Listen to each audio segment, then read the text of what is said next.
Dans cette vidéo, on va voir les 5 pires aliments à absolument éviter si vous voulez réussir à perdre, la graisse au niveau abdominal. On entend souvent que pour réussir à perdre du ventre, hem, il faut manger pas trop gras, il faut plutôt privilégier les céréales complètes, il faut prendre des produits qui sont plutôt allégés et pas trop riches en matières grasses, ou encore que les protéines végétales sont de bonnes alternatives aux protéines animales. Mais la réalité, c'est que beaucoup de ces aliments soi-disant sains, heu, sur le papier peuvent bloquer totalement, votre perte de poids et le fait de, voilà, de vouloir perdre de la graisse au niveau abdominal. Donc dans cette vidéo, je vais vous révéler du coup les 5 pires aliments qu'il faut absolument éviter et surtout du coup, par quoi les remplacer intelligemment si on veut réussir à perdre de la graisse au niveau du ventre.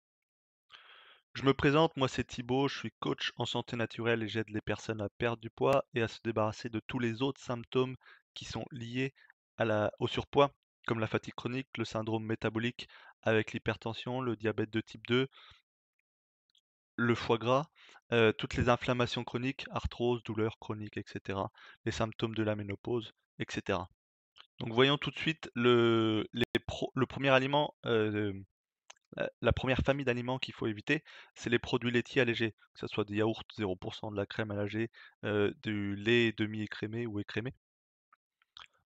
Quand je me balade dans les magasins et que je vois des caddies avec des personnes qui sont en surpoids, ils ont quasiment tous ça dans leur caddie et c'est vraiment la pire erreur à faire. Pourquoi? Parce que quand on prend des aliments qui sont allégés, c'est-à-dire qui sont réduits en matière grasse.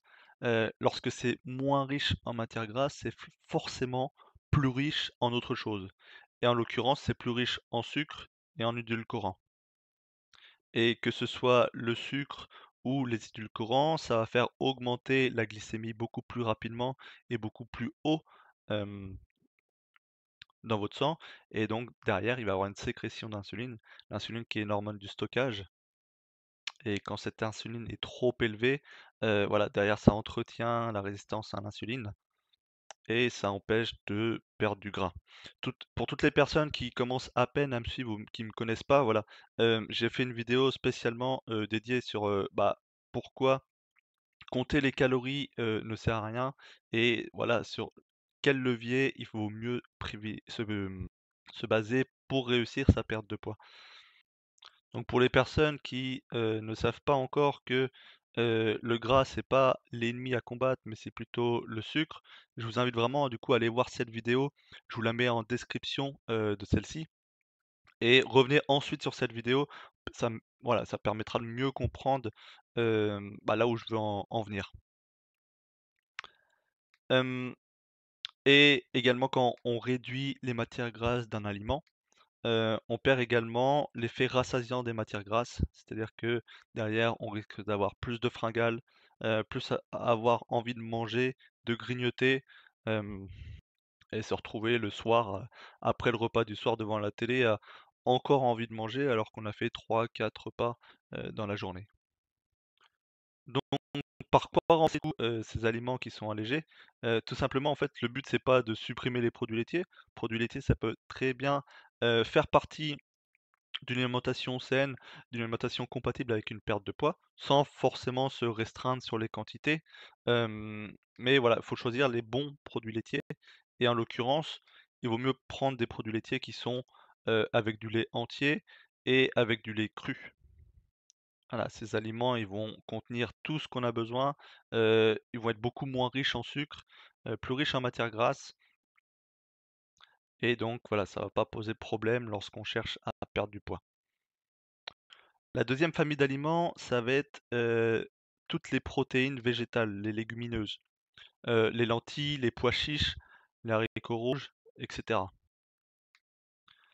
Généralement, c'est des aliments qui sont réputés comme des bonnes alternatives aux protéines animales.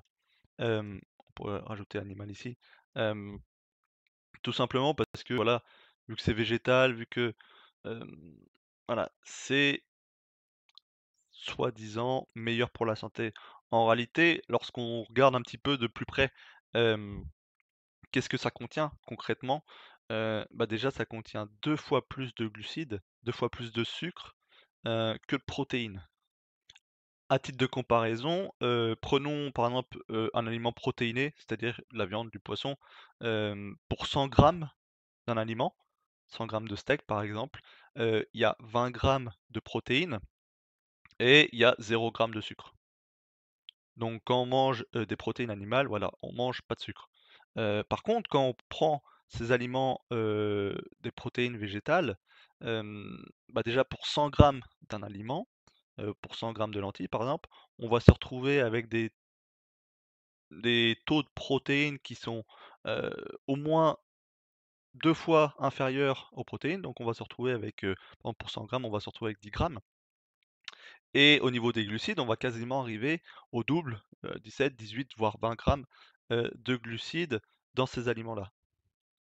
Voilà, et c'est sans parler de tous les autres inconvénients que, ces protéines végétales ont, comme par exemple le fait que le peu de protéines qu'elles contiennent, elles vont être très peu assimilables par le corps, des antinutriments, qu'elles contiennent, qui vont empêcher, bah, notre tube digestif lors de la digestion, bah, d'absorber, les nutriments qu'il y a dans le repas.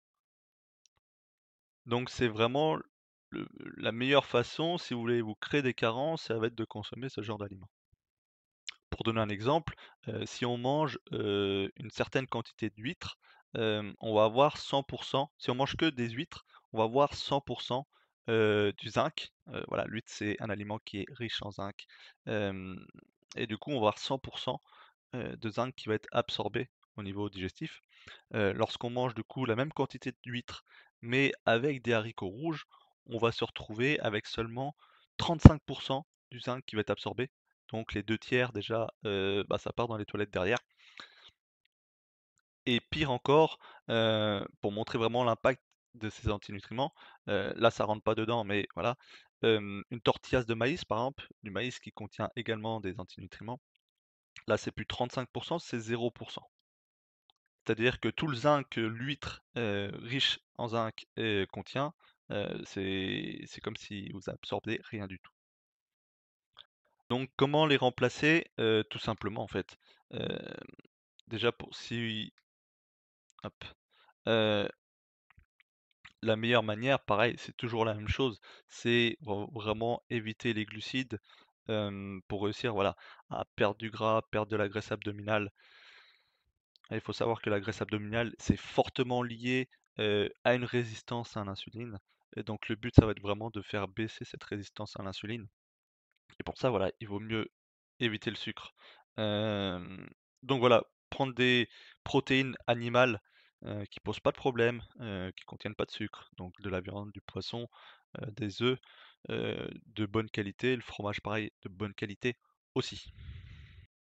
Donc le 3e aliment qui est pas vraiment un aliment, hem voilà, ça peut paraître logique, mais je vais quand même le redire, c'est l'alcool. L'alcool, voilà, pour, un nombre de raisons, voilà, j'en ai mis 2. La première raison, c'est que ça augmente l'insuline. Donc quand l'insuline est élevée, on va être dans l'incapacité de pouvoir brûler des graisses et notamment des graisses abdominales. Et deuxièmement, c'est un peu plus technique, c'est que l'alcool, c'est un toxique en particulier pour le foie. Lorsque le foie, traite, l'alcool qu'on ingère, voilà, il y a un processus qui fait que, hem, qu'on appelle lipolyse. En fait, c'est le processus qui fait que chaque cellule du corps, en permanence, elle brûle du gras. Et ce processus, il s'interrompt à 2 moments. Le premier, c'est lorsque l'insuline, est trop élevée, ce processus est bloqué. Et le deuxième moment, hem, c'est lorsque le foie s'occupe, à gérer l'alcool, et du coup, voilà, ce qui fait que les cellules ne brûlent plus de matière grasse et du coup, ce qui empêche la perte de poids. La bonne dose, c'est 0.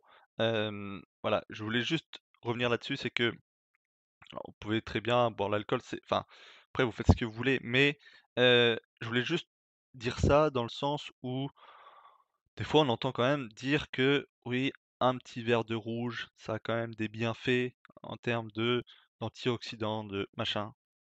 Non, non, non, là, c'est la bonne dose, c'est 0. C'est comme si, hem, on pourrait très bien dire le chocolat, c'est bon pour la santé parce que ça contient du magnésium. C'est exactement la même chose. Si on s'enfile 3 plaquettes de chocolat parce qu'il y a du magnésium dedans, forcément ça va mal se passer. C'est pas parce qu'on retrouve quelque chose qui peut être bénéfique dans un aliment que c'est forcément une bonne chose.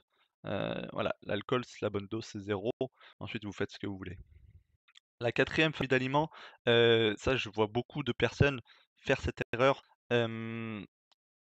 Voilà, c'est les aliments, qui sont à index glycémique bas, donc ça va être toutes les céréales complètes, les aliments qui sont complets. Hem, Ce n'est pas parce que, l'index glycémique est bas que c'est forcément une bonne chose, hem, pour la perte de poids. Voilà, j'explique dans une vidéo, en détail, beaucoup plus en profondeur, pourquoi l'index glycémique n'est pas forcément, la bonne chose à regarder quand on cherche à perdre du poids. Voilà, elle est sur ma chaîne YouTube, n'hésitez surtout pas à aller la voir. Mais ce qu'il faut retenir, c'est que même si l'index glycémique est faible, hem, pour certains aliments, la quantité de sucre, de glucides, totale reste quasiment la même. Voilà, juste pour les exemples au-dessus, les pâtes semi-complètes, complètes, le riz, le pain. Certes, ça contient plus de fibres, certes, machin, mais la quantité de glucides, elle reste exactement la même et derrière la quantité d'insuline qui va être sécrétée reste tout aussi élevée. Donc au final, on se retrouve à soi-disant manger plus sainement, mais on se retrouve quand même avec toute cette sécrétion d'insuline qui va faire bloquer, la perte de poids. Par contre, les remplacer, bah, tout simplement, en fait, il suffit de prendre des aliments qui sont faibles en glucides. Parce que ce qui compte réellement, ce qui impacte vraiment, ce qui fait qu'on sécrète beaucoup d'insuline ou pas, c'est la quantité totale de glucides qu'on mange. D'où l'importance de réduire ses apports en glucides lorsqu'on cherche à perdre du poids. Voilà, si vous vous demandez peut-être, quels sont les aliments qui sont faibles en glucides, voilà, j'ai créé un guide gratuit de 33 pages ultra complet du coup pour voilà, je donne toute la stratégie, quelles sont les choses qui fonctionnent pas pour perdre du poids sur le long terme. Et du coup à l'intérieur, j'ai aussi mis une liste de tous les aliments qui sont les plus faibles en glucides et sur lesquels vous pouvez manger, voilà, sans culpabilité, sans se prendre la tête à tout calculer. Une fois qu'on reste sur ces aliments-là, il y a aucun problème. J'ai mis le lien dans la description de la vidéo. Et la cinquième famille d'aliments, c'est peut-être celui que beaucoup font, beaucoup utilisent sans culpabilité en pensant bien faire, alors que c'est vraiment quelque chose qui peut réellement vous bloquer. Hem, Ce sont les fruits. Les fruits, bon déjà il faut savoir qu'il y a pas de bon sucre ou de mauvais sucre. Je sais pas d'où vient cette idée, peut-être que le fait que ça vient des aliments qui sont dits naturels, qui poussent, voilà, les fruits ou ce qui pousse dans un jardin, vu que c'est naturel, c'est forcément bon. C'est pas du tout le cas. Quand on regarde, d'un point de vue chimique, lorsqu'on analyse vraiment, ce qui se passe dans, par exemple, un aliment transformé, un gâteau, que ça soit, un gâteau industriel ou que ça soit une pomme de terre ou que ça soit un fruit, au final, quand on digère et on se retrouve avec des molécules de sucre, le sucre, c'est exactement le même. Et donc ça a exactement le même impact sur la glycémie, sur l'insuline. Ça a exactement le même impact sur la prise de poids ou la perte de poids. Donc moi je dirais, il n'y a pas de bon sucre ou de mauvais sucre, il y a juste des mauvais sucres et des très mauvais sucres. Et en particulier, un sucre en particulier, c'est le fructose, qu'on retrouve principalement du coup dans les fruits et également dans le miel, en beaucoup plus grosse quantité. C'est le fructose du coup, et que lui en fait, il peut pas être utilisé par les cellules pour, produire de l'énergie. lui, il a besoin d'être métabolisé par le foie et donc soit il va avoir une partie qui va être convertie en glucose, mais vu qu'on mange des fruits, il y a déjà du glucose également. Les fruits, c'est 50 de glucose, 50 de fructose. C'est, 2 types de sucres différents. Et du coup, le foie, qu'est-ce qu'il va faire? C'est que, et ben, il va prendre ce fructose et il va le convertir directement en matière grasse et du coup être stocké premièrement dans le foie. C'est comme ça qu'on se retrouve avec un foie gras non alcoolique, juste en mangeant des fruits et également, bah, partout ailleurs, au niveau du ventre, au niveau des bah, ailleurs dans toutes les cellules qui peuvent contenir du gras, autrement dit toutes, heu, voilà. Donc en mangeant plus de fructose, pardon, vraiment le fructose c'est la pire chose, et disons qu'avec plus de fructose, on va grossir 10 fois plus vite. Après les fruits, c'est également, voilà, faut savoir qu'un fruit en moyenne, c'est quand même l'équivalent de 3 à 5 morceaux de sucre. Hem, donc après, voilà, un peu de bon sens, si on se dit: «Voilà, est-ce que pour le goûter, on va manger un fruit?» Est-ce que c'est vraiment compatible avec une perte de poids? Est-ce que s'il y a par exemple 3-5 morceaux de sucre devant vous au goûter, vous vous dites: «Tiens, si je mange ça, est-ce que ça va être favorable à une perte de poids?» Mmh, moi j'ai des doutes. Et pour toutes les personnes qui penseraient que les fruits, ça apporte des vitamines, de la vitamine C, des minéraux, des choses comme ça, il y a rien qu'on retrouve dans les fruits qu'on ne retrouve pas ailleurs. Hem, voilà, on peut très bien, avoir tous ces besoins nutritionnels en ayant suffisamment de protéines animales, des légumes et cetera. Il y a aucun souci là-dessus. Donc par quoi les remplacer? Alors là, voilà, le goûter, voilà, idéalement, voilà, il faut quand même éviter de goûter parce que, hem, voilà, ça fait une sécrétion d'insuline et cetera et quand on réduit les sucres, quand on augmente les matières grasses, les protéines, vous verrez qu'en fait, on peut facilement tenir, heu, du midi jusqu'au soir sans avoir de fringales et cetera. Et c'est même plutôt normal, hein. C'est plutôt pas normal d'avoir envie de manger, 2-3 heures après le repas du midi. Souvent, c'est bien lié du coup à une consommation de sucre, voilà, qui est trop élevée, lors du repas du midi. Néanmoins, on peut quand même trouver des autres solutions, que ça soit des oléagineux, donc tous les types de noix et cetera. Prendre un morceau de fromage, des œufs durs, un carré de chocolat noir, ou alors vraiment pour les personnes qui ont vraiment du mal à se passer de fruits, voilà, privilégier plutôt les fruits rouges, avec modération, par exemple avec un yaourt grec ou quelque chose comme ça. Voilà, quelques-unes dans le yaourt, ça peut faire office de collation voilà, qui est gérable. Voilà, si vous le souhaitez, j'ai créé un groupe Facebook, gratuit où voilà, où je partage beaucoup d'autres astuces, de conseils, d'erreurs à éviter. Hem, voilà, j'offre à toutes les personnes qui rentrent, dans le groupe une masterclass, une vidéo, où vous pouvez du coup juste la trouver, sur ce groupe, qui permettent d'identifier du coup toutes les causes vraiment profondes, qui bloquent la perte de poids. Ah, ça permet d'identifier exactement ce qu'il faut faire. Voilà, c'est évidemment, toutes les causes, c'est pas parce que tu manges trop, c'est pas parce que tu bouges pas assez, contrairement à ce que beaucoup de personnes disent. C'est pas parce que tu manges trop calorique.